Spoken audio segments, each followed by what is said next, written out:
What's up, YouTube? Welcome back to another Daily Scuttlebutt with Ivy's Family Factotum. I am Anson, running solo again today. Gladys actually just rolled out. She's heading into town. She needs to pick up some stuff from the pharmacy along with Dad. But I got Willow. Willow's here with me. Hi, baby girl. Yeah.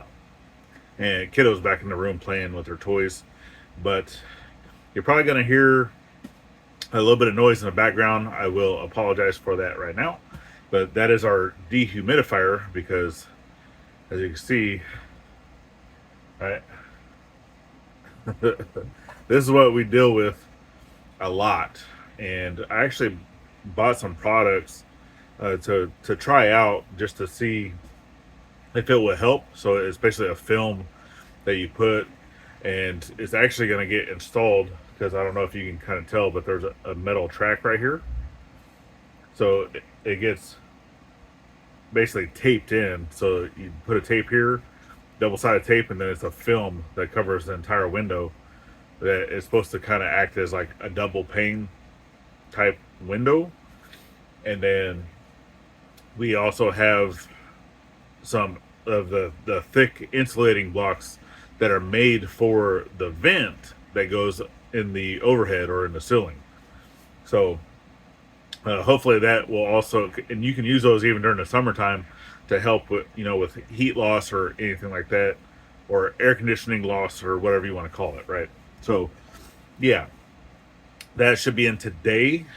And then something else that we were able to get on order finally for Mom and Dad is a little portable toilet for the shed room because whenever they go over there, at night or even during the day, because I mean they have TV, they have all that stuff, all the creature comforts of home, minus a bathroom and a kitchen, right? Obviously they come here, which I mean they have snacks and stuff like that that they can have over there, but they don't. There is no restroom, so at nighttime they've just been using the good old bucket, and that's not always the greatest because obviously they're not using it as like a um was it where you're putting the sawdust and all that. um but we don't have that set up, right? We don't even have a place to be able to dump anything like that.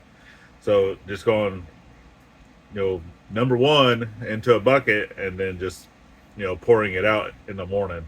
So we went ahead, um, got our check from YouTube, obviously for the last couple months, because we don't get a check every single month. We're not, that fancy yet, and but when we do, it's a couple $100 here or there, and then go ahead and get a few things that we need to get. So this has been in the budget. This has been one of the things that we really wanted to get for them to use, and then once they have an actual restroom either there or once we get their cabin going, then we can utilize that restroom whenever we do like the little traveling RV, the little Nugget Junior. So yeah, we're kind of excited about that. It's something that we already knew that we wanted to have, in our arsenal. Get some good old coffee, and then that should be here hopefully by next weekend.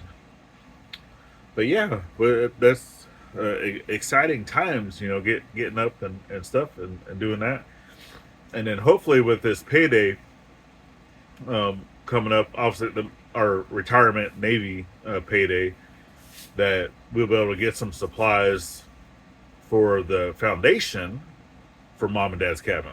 That way we can actually get going, because it looks like next week we're going to have some decent weather. It's going to be some sunshiny days. It's going to be up into the 50s. It should only be getting to the lower 40s, upper 30s at night. So I mean, you still want your concrete to, because it's a good 5 days of curing, right? Of perfect curing for concrete, right? Especially for because we're doing it. It's like a 4,000 or 5,000 psi high strength. It's a quickcrete, but it's the high strength, and that's what we're utilizing for the foundation uh, portions, the concrete portions.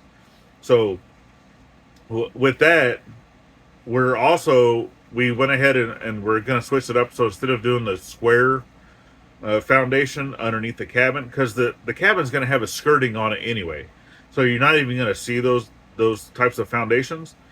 So whenever it comes time to start doing, like the decks, because it's going to have a deck in the front, going to have a deck in the back, we will do the square foundations for that, the square concrete foundations for those.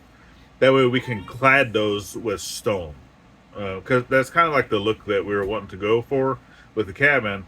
But instead of doing that, we're just going to get the round, the concrete forms, just the cylinders. We're going to cut those to size. I can buy, two or probably going to need 3 or 4 of them.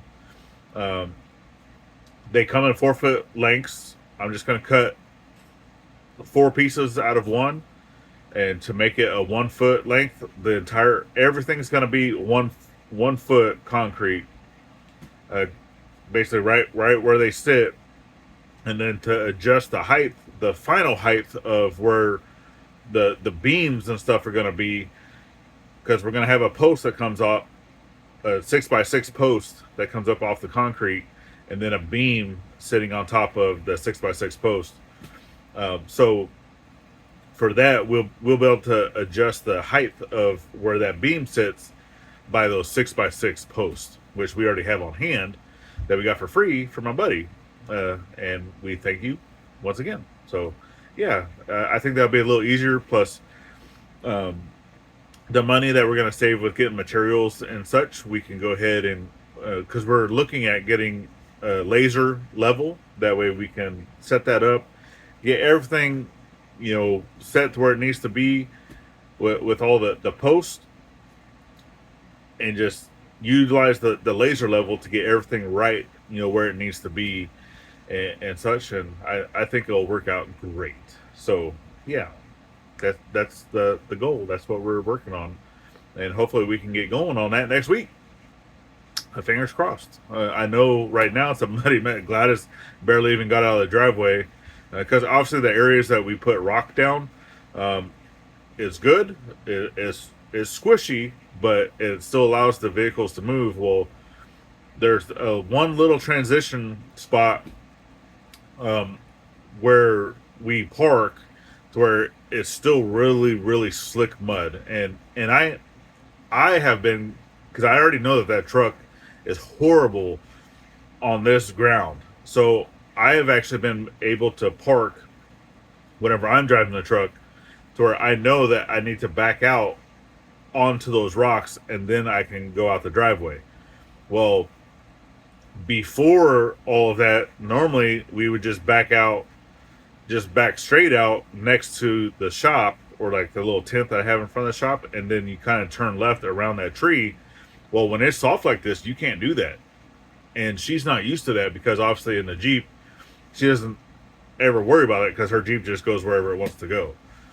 Well, I've told her this more than once, when you're in a truck, you can't do that. You can't drive it like it's your Jeep, because you're going to get stuck. And yeah, she almost got stuck in the truck. So, but at least now, Lil Mac is fixed. So in the event that she was to get stuck, I guess we'll be able to pull her out with the tractor. So, yeah. And we're kind of glad that the tractor is fixed, because we have a whole lot of clearing, a whole lot of stuff that still needs to happen, with some of these other projects that are going to be going on. But like I said, hopefully, fingers crossed, next week we get started back on to Mom and Dad's cabin build. So, good times. Along with fixing the truck, because I know Mama V needs help gathering materials and things. So if I can't get the truck fixed on time, we might need to scout someone else that can utilize their truck, but then come and utilize our trailer to go help her pick up her materials. So, because I don't want to get stranded and break the truck even more until I can get new bearings. So, but that's what we got going on, you guys.